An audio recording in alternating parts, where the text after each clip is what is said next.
I used to think that lockdown drills were pointless in my school because nothing ever happened in our tiny little town. I learned that I couldn't have been more wrong though, and I'll forever be thankful for those drills because they're most likely the only reason that a lot of kids in my grade are still alive today. It all went down during our pre-prom assembly. We had all heard about the assembly from seniors that had to go through it the previous year, and according to them, it was super boring. It was pretty much an hour-long talk about why drinking and driving was bad, something that we were all well aware of, but it didn't even make it 5 minutes into the speech before all hell broke loose. It may have been 4 years ago, but I remember it like it was yesterday. Miss Belmont was walking across the stage as she prepared to show a video on the dangers of drinking and driving on prom night.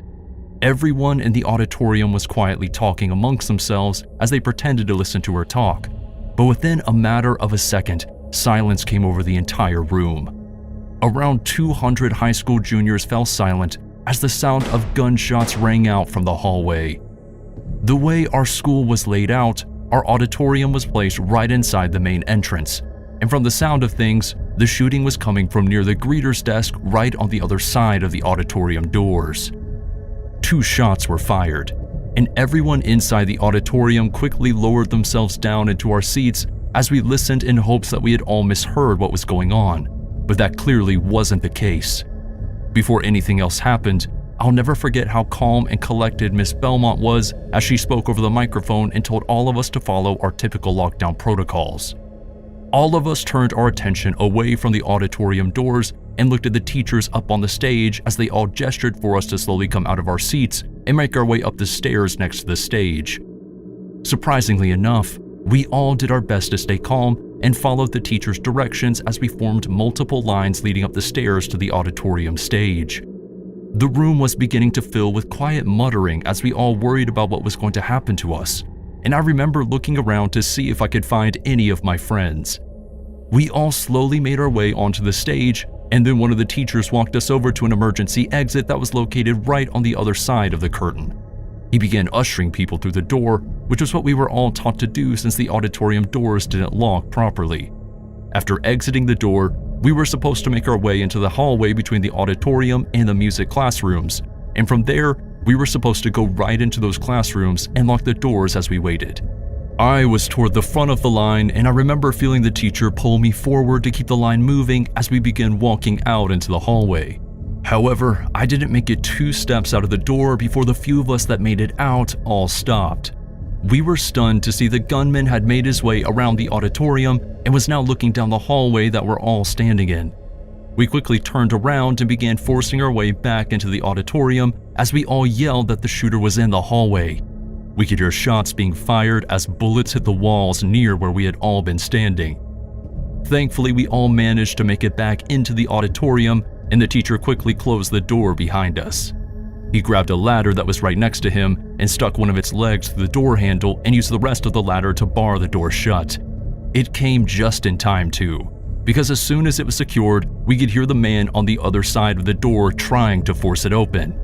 We all quickly stepped away from the door as another teacher made their way around and tried their best to secure all of the emergency exits in a similar fashion. As the next couple of minutes passed, we could periodically hear the sounds of shots being fired throughout the school. Each time it seemed like the gunman was getting farther and farther away, but that didn't matter.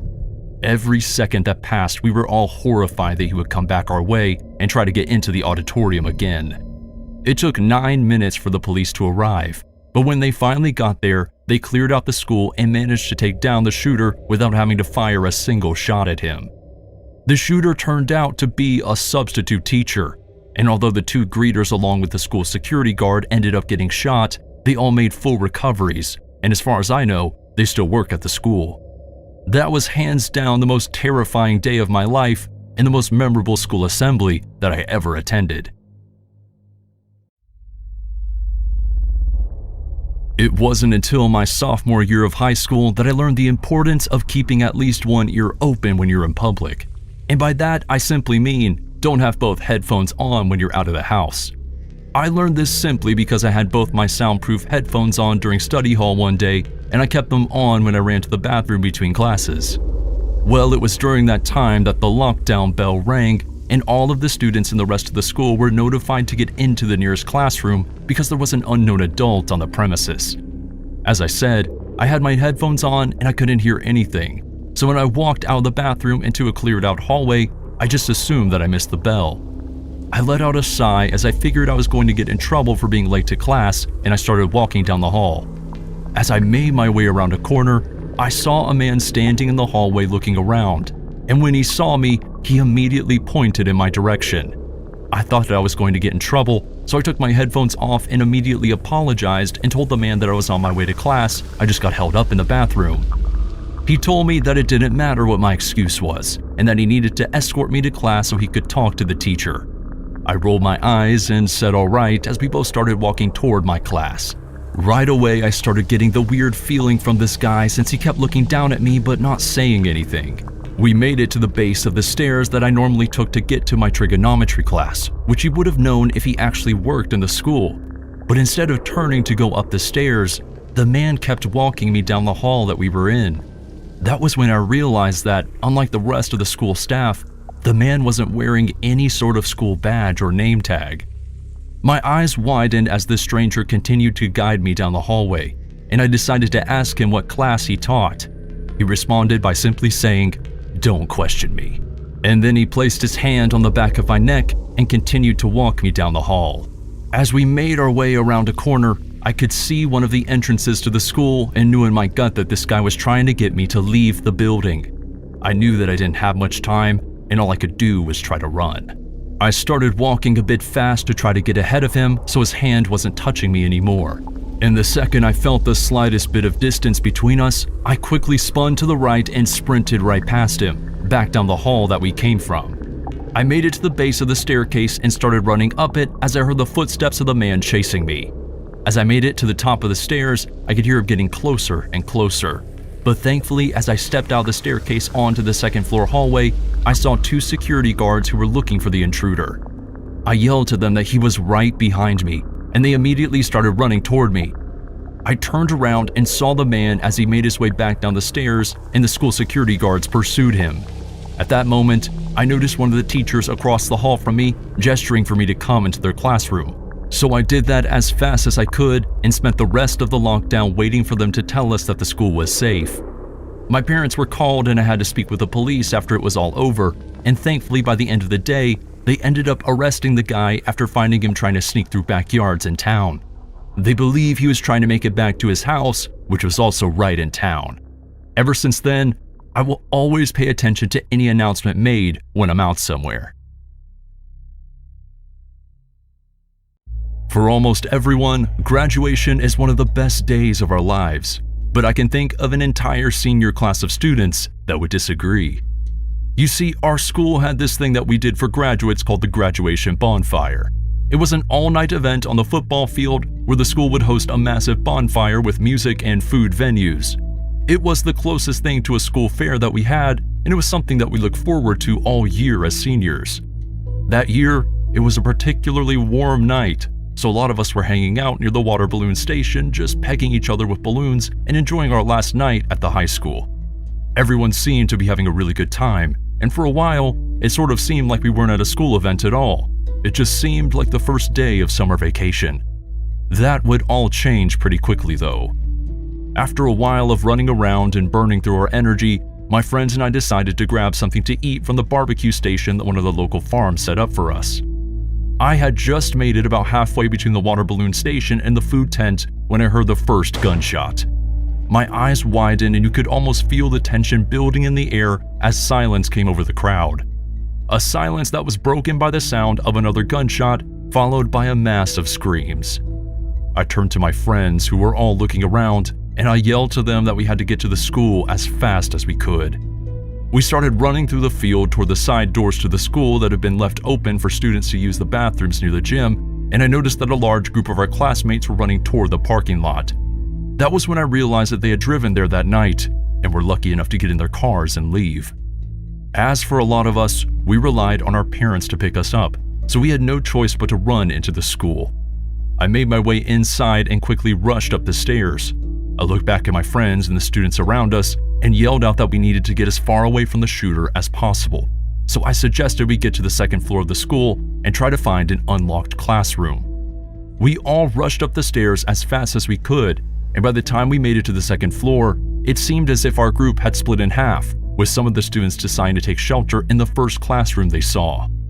There was no time to question anyone's moves, so my friends and I just continued moving forward and deeper onto the second floor toward the section of the hall that was farthest away from the football field.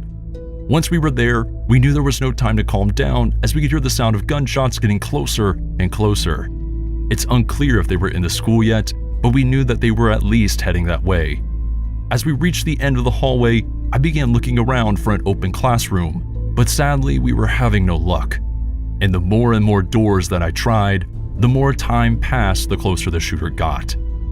I'll never forget the horrified look on my friend Madison's face as she ran over to me saying that she was pretty sure she heard the shooter coming up the stairs. We all began to panic as we continued opening any door that we could find and trying to force open any that was locked. Thankfully, one door finally budged and we were able to force it open. We all rushed into the bathroom that we had managed to break into, but when we turned to close and lock the door, we realized that we had busted through the lock when we broke in. That was when Madison whispered loudly to us that we should use the window. One by one, we quickly climbed out of the bathroom window and onto the roof, and since I was the last one out, I made sure to close the window all the way in hopes that if the shooter found it, he wouldn't think to look outside. Thankfully I did, because no more than 5 seconds after I closed the window, we heard the sound of the bathroom door being pushed open and hitting the wall. As quickly and quietly as we could, we all pressed ourselves up against the wall next to the bathroom window, so if the shooter looked out, he wouldn't be able to see us. That was when we heard someone down below calling up to us. "Hey!" A call came from down below. When we looked over the edge of the building, we saw 3 uniformed officers standing on the ground below. That was when the officer informed us that they apprehended the shooter. I looked over toward the window that we climbed out of, and the person that was walking up the stairs turned out to be a police officer who was checking the school for any students. We were all so grateful that we were safe. Sadly though, the principal of the school was sent to the hospital in critical condition before he ultimately lost his life. That was the last year that the school ever did the all-night graduation bonfire.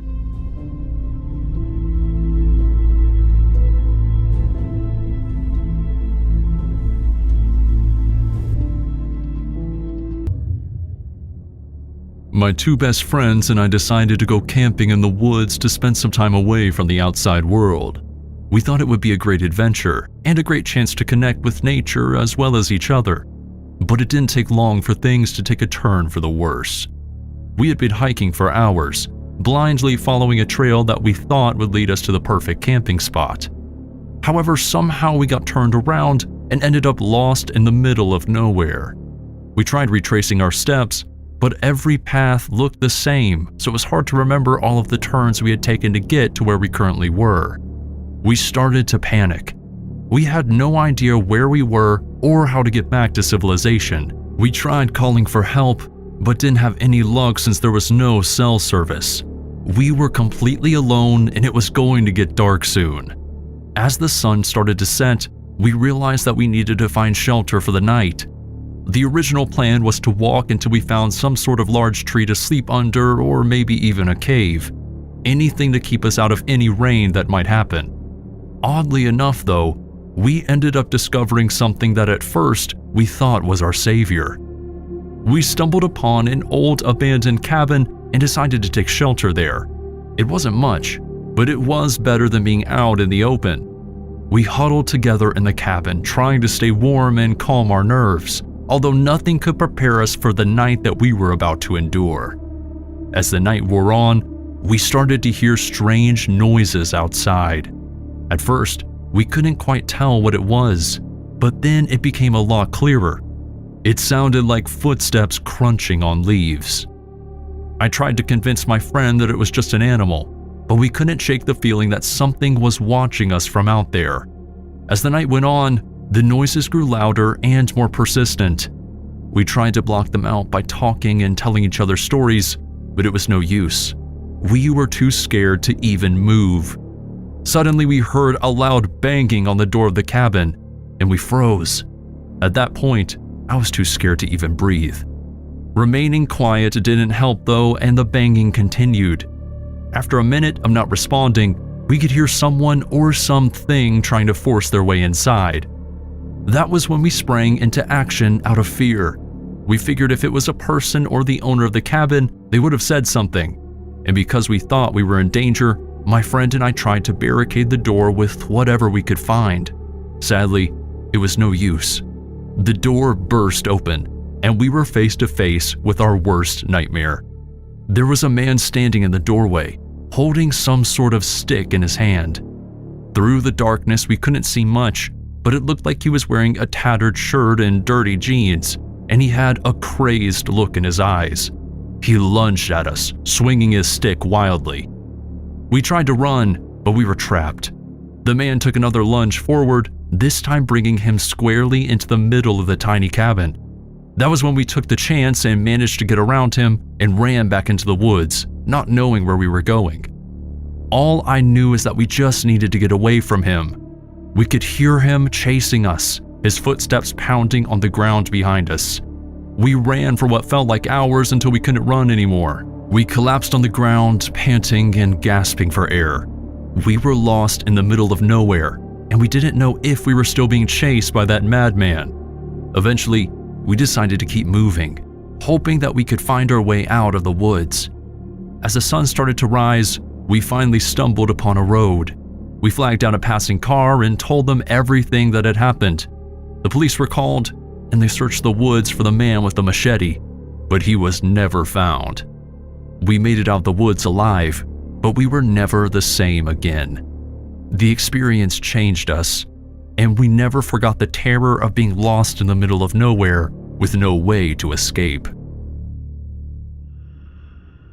I was hiking in the middle of nowhere up in the canyons of Utah, miles away from civilization. The beauty of the scenery had me entranced, and I was enjoying every moment of my time there. But all of that changed when, oddly enough, I saw someone else on the trail walking in the opposite direction. He was coming toward me.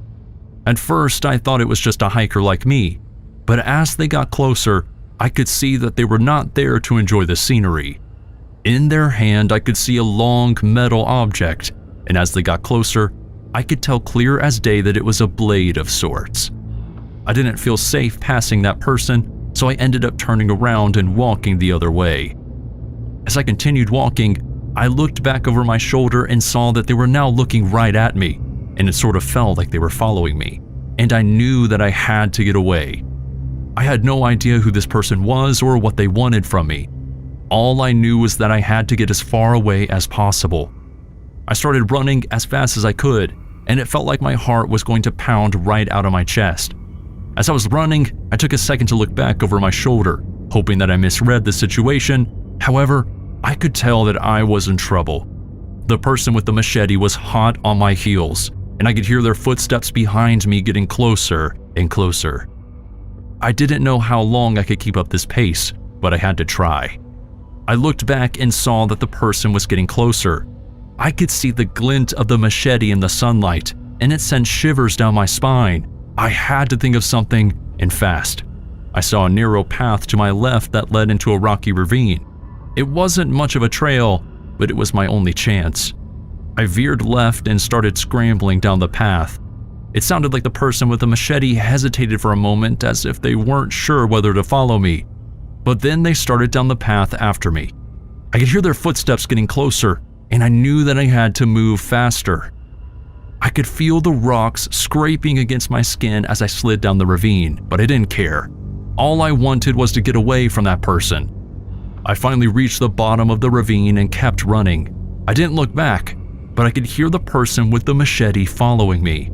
I could hear their labored breathing and their footsteps slapping against the ground. I knew that I couldn't keep this up for much longer. I needed to find a way out of here. I spotted a small opening in the rocks up ahead and made a beeline for it. It was a narrow crevice in the rocks, but it was my only hope. I squeezed through the opening and found myself in what was like a small cave or den of sorts. It was dark and damp, but it was better than being out in the open. I huddled in the corner of the crevice, my heart racing. I could hear the person with the machete outside, but I couldn't see them. I didn't know what to do next. All I could think to do was to close my eyes and hope that they would continue running down into the ravine. It was like time was standing still as I listened for the footsteps of my pursuer. Thankfully, I eventually heard the sound of them running off in the same direction that he was chasing me. I waited about 2 minutes before poking my head out of my hiding hole, and when I did, I held my breath, hoping that I wouldn't see that man with the blade. When it was all clear, I quickly scrambled back up the ravine that I had slid down and made my way back up the narrow path. Once I was on flat ground again and back on the main trail, I took off running toward my car, and I felt more than lucky to not have run into that crazy person again. I made sure to call park services to let them know that there was a strange man who was chasing people on the trail. All I can hope is that they managed to find him before anyone got seriously injured.